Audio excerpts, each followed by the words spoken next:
kata menjadi sebuah rangkaian. Restriksi akan mencaci busuknya pemerintahan yang kini ku rasakan negara telah jadi berantakan gara-gara pimpinannya tidak berperasaan. Yo, mungkin inilah sebuah tanda dari kehancuran. Di mana-mana terlibat demo bentrok tawuran. Semua terjadi karena tidak becusnya pemerintahan. Ingin ku maki kau wahai anggota dewan. Busuk, dasar orang bejat, tak becus mengatur kemauan rakyat. Semakin hari semakin melarat, dasar pemimpin kepala. Pemerintah zaman saiki mek do umbar janji-janji, ra iso padha nepati, isone padha korupsi.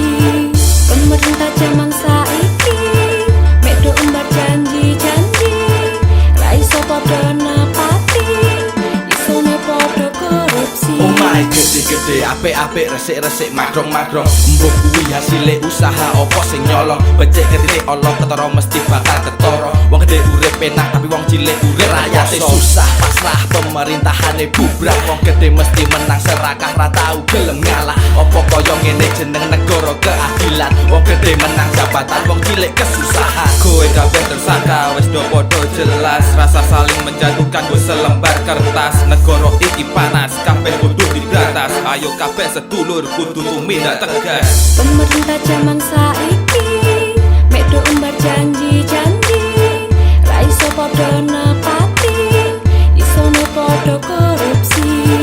Pemerintah zaman saiki mek do umbar janji-janji, ra iso padha nepati, isone padha korupsi.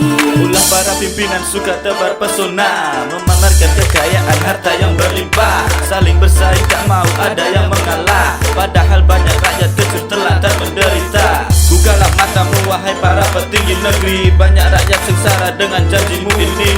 Jangan hanya mementingkan kepentinganmu sendiri, karena itu akan menyebabkan petaka di negeri. Kami rakyat kecil memberi kritikan. Semua peraturan kebenaran harus ditegakkan. Bukan hanya rakyat jelata yang harus mematuhi. Kalian contoh petinggi, tapi kalian tak pandang. Pemerintah zaman